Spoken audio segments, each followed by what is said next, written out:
여러분 반갑습니다. 여러분의 반도체 오빠 최회장입니다. 또 이렇게 하루가 시작되네요. 오늘은 또 금요일인데 벌써 한 주가 이제 끝나가는 것 같습니다. 금요일 1교시를 여러분과 함께하는 그런 즐거운 마음으로 하루를 시작하니까 여러분 어떻습니까? 즐겁습니까? 답답합니까? 일찍 일어나는 자체가 피곤하죠. 피곤한데 어쩔 수 없어요. 일찍 일어나는 게 좋습니다. 이것도 습관화돼야 돼, 습관. 습관화되면은 그렇게 어렵지는 않더라고요. 처음에는 어렵진데 하다 보면 더 적응이 됩니다. 이 사람 자체가 이게 적응의 동물인 것 같아요. 일단 또 적응되면은 또 쉬워지니까 편해지니까 일찍 일어나고 또 일찍 주무시고 하다 보면 여러분들에게도 좋은 일이 많이 생길 거예요. 여러분에게 또 재미있는 이야기를 들려드려야겠죠. 우리 생각 습관, 이 생각 습관만 바꿔도 운명이 달라진다고 합니다. 어떤 운명이 달라질까 상당히 궁금해지는데, 그 운명은 여러분이 어떠한 생각 습관을 가지고 있느냐에 따라 가지고 전혀 다른 방향으로 흘러갑니다. 전혀 다른 방향으로 흘러가더라. 월급의 10%는 나를 위해 써야 합니다. 월급의 10%는 나를 위해 써라. 11조를 하듯 월급의 10%는 자기 자신의 즐거움을 위해서 사용하는 습관을 이제 들여보라는 겁니다. 이 세상에서 가장 중요한 사람이 누구예요? 여러분 자신이에요. 자신이기 때문에 여러분이 행복해야 할 모든 일들이 잘 풀리게 되어 있습니다. 그리고 두 번째는 세상 탓도 아니며 당신 탓도 아니다. 여러분 탓도 아니다. 어떤 일이 잘못되었을 때는 문제의 원인을 찾고 탓하려고 하지 말으라고 하네요. 그보다 중요한 건 뭐냐? 어떻게 해야 할 일이 잘 될 수 있을까? 생각하는 거를 생각하는 거더라. 어떻게 하면 해야 할 일이 잘 될 수 있을까? 생각해야 하는 것이다. 세 번째는 모든 정답은 생각보다 단순하다고 하네요. 오컴의 면도날이라는 말이 있어요. 오컴의 면도날, 오컴.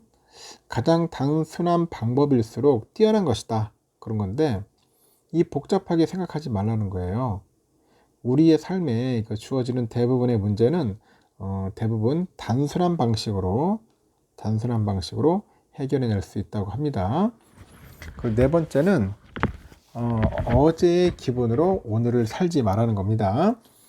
어제의 기분을 오늘까지 가지고 오는 사람은 세상에서 가장 멍청한 사람이다. 그렇습니다.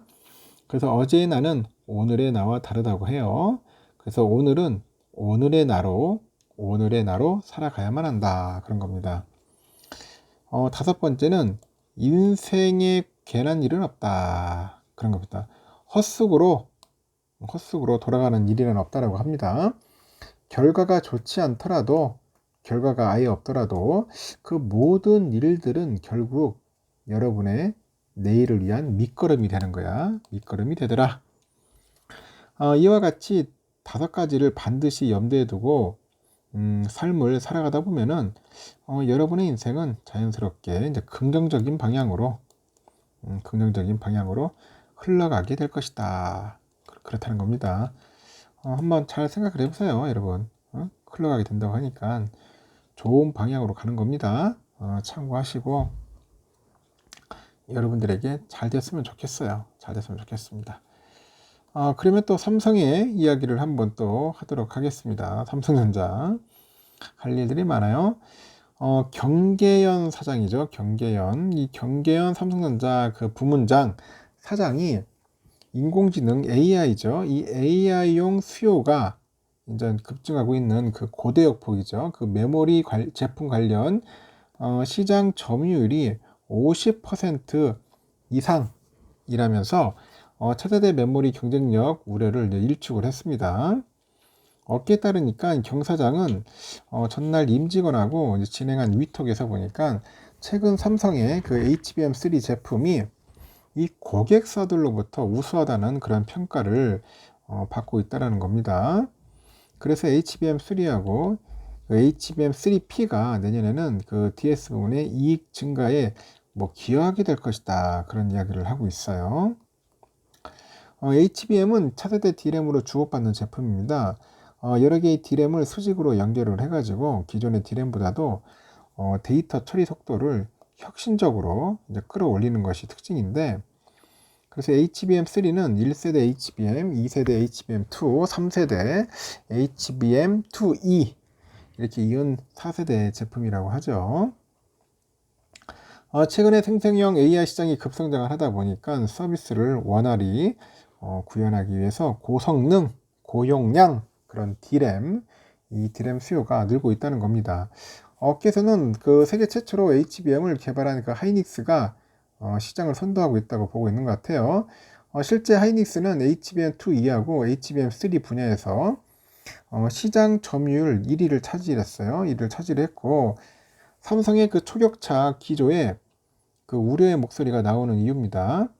그 경사장이 이날 발언을 보니까 이런 시장의 우려를 불식하면서도 메모리 제품 경쟁력에 대한 강한 자신감을 내비친 것으로 풀이되는데, 경사장은 DDR5도 올해 연말이면은 삼성의 그 D램 평균 시장 점유율을 뛰어넘을 거라고 합니다. 그래서 연말까지 삼성 D램이 한 단계 더 앞설 수 있는 계기를 마련하고 내년부터는 실행에 나서겠다고 강조를 하죠. 삼성전자는 그 AI 시장에서 니즈하고 그 기술 트렌드에 그 맞춘 최고 성능과 최고 영양 제품을 제공하기 위해서 이미 주요 고객사들의 그 HBM2하고 HBM2E 그 제품을 공급해 왔어요.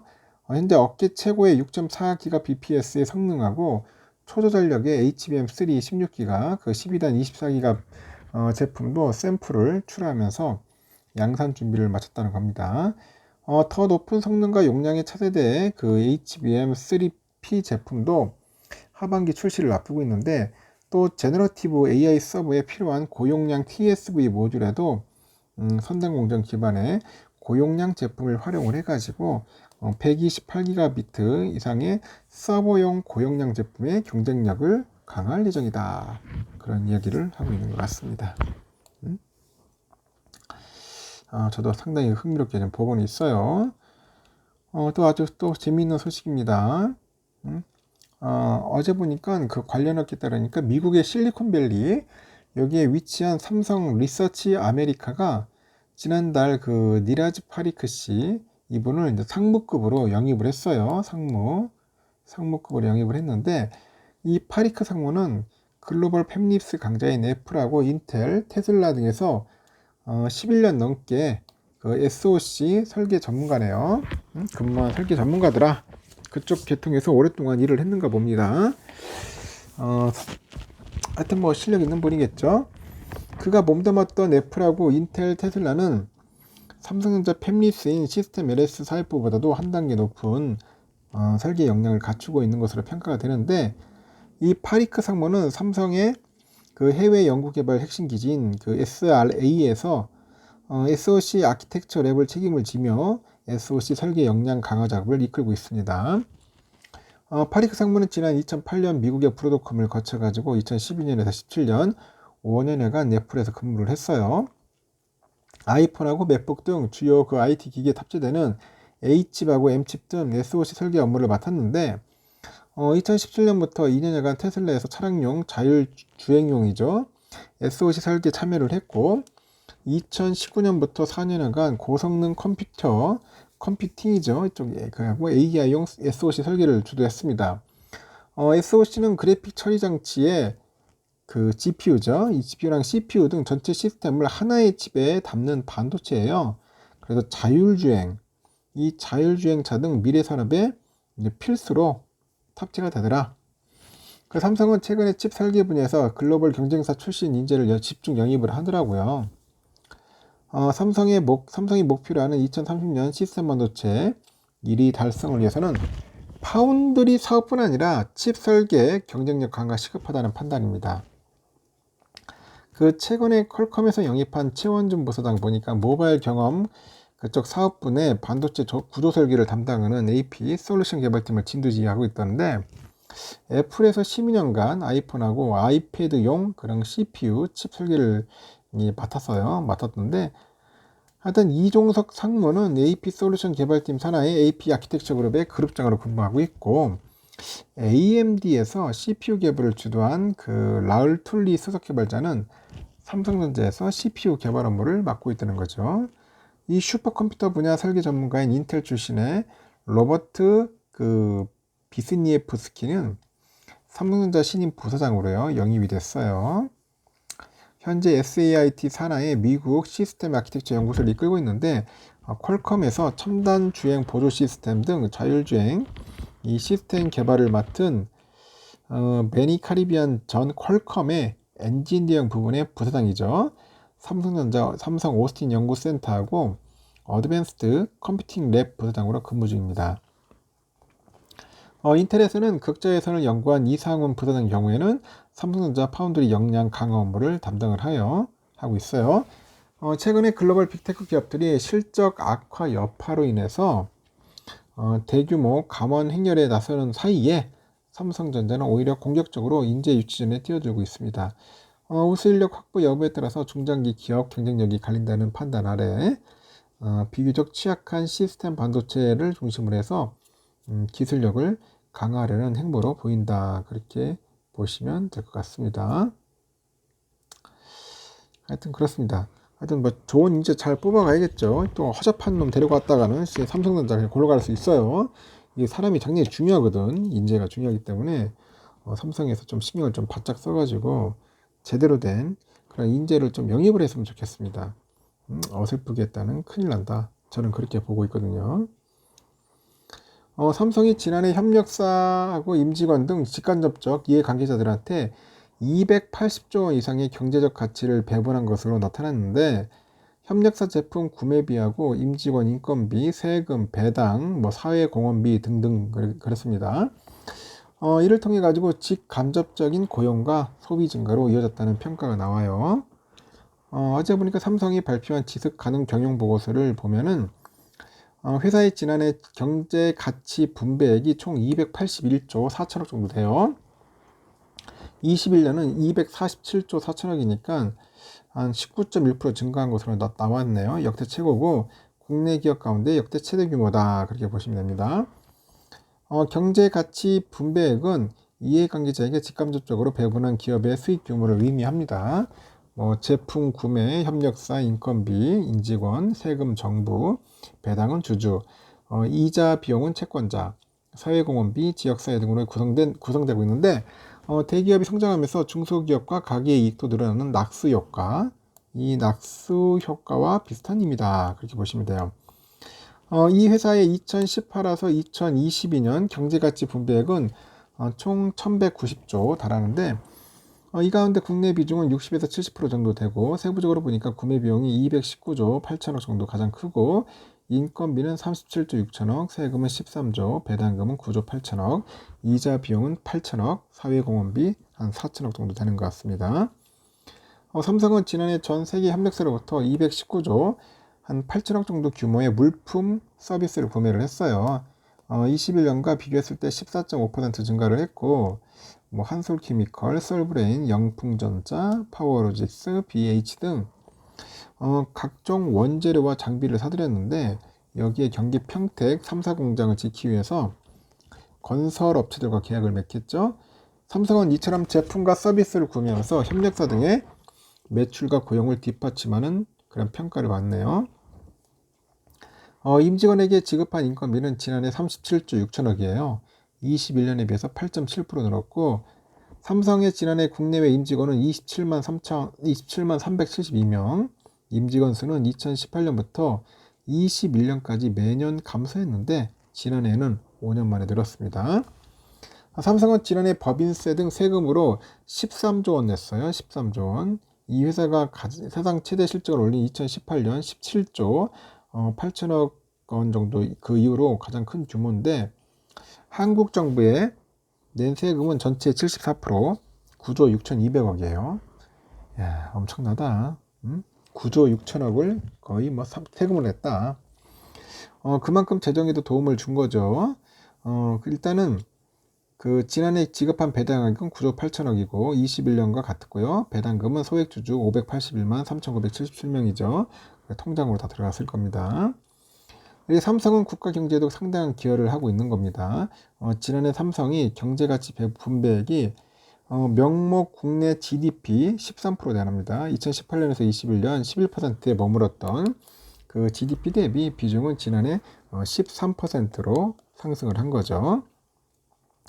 이렇게 삼성의 낙수효과 규모는 갈수록 늘어날 전망인데 삼성은 경기 용인 산업단지에 300조 원을 투자해가지고 2042년까지 시스템 반도체 클러스터를 조성할 계획입니다. 대규모 투자비를 쓰는 만큼 경제적인 파급력도 커질 것이다. 그렇게 보고 있는 것 같습니다. 어마어마하네, 어마어마해. 제가 보니까 삼성전자.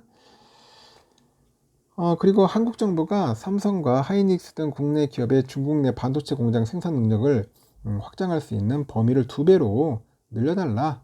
이렇게 한 것에 대해서 미국 상무부 측에서 논의 중인 것 같아요. 5일날 그 리날 맥케이 미국 상무부 반도체 지원법 담당 국장이 미국 캘리포니아주 세너지의 그 코트라 실리콘밸리 무역관에서 열린 에센셜 세미나에서 한국 지도자들을 만나가지고 한국 정부가 국내 기업의 중국 내 반도체 생산 능력을 현재 기준인 5%에서 10%까지 확장할 수 있게 해달라는 요구에 대해서 현재 논의 중이다. 한국 기업들의 요구를 중요하게 보고 있다. 그렇게 시사를 하고 있어요. 맥케이 국장은 민간기업 프리스케일 반도체에서 이사로 활동하다가 3월 상무부의 칩 프로그램 국장으로 영입이 됐네요. 이날 에센셜 세미나는 코트라 실리콘밸리 무역관도 이달에 5일에서 13일을 K반도체 주간으로 삼는 것 같아요. 우리 반도체 기업을 지원하기 위해서 나선 것 같습니다. 첫 컨퍼런스로 개최했는데 100명에 달하는 국내외 반도체 업계 관계자들이 가장 집중한 대목은 맥케이 국장이 칩스 프로그램 지원 방안을 주제로 발표한 기조 연설이에요. 국내 기업뿐 아니라 어플라이드 머티리얼즈 등 대규모 장비 회사를 비롯해서 인도네시아 투자은행 관계자까지 참석을 해가지고 칩스 프로그램 참가 요건에 대해서 질문을 던집니다. 특히 이들이 가장 궁금해한 것은 3억 달러 미만의 그 투자를 진행하는 기업들을 대상으로 한 프로그램인데 그 맥케이 국장은 3억 달러 미만 투자권의 경우 최소한의 투자 금액 기준은 없기 때문에 소규모 금액으로도 프로그램에 신청할 수 있다. TSMC, 삼성 등 같은 그 기업과 달리 그 중소규모 기업의 경우 팹 클러스터 등 생태계 조성의 필요성이 훨씬 크고 절박하기 때문에 더욱 중요하게 보고 있다고 합니다.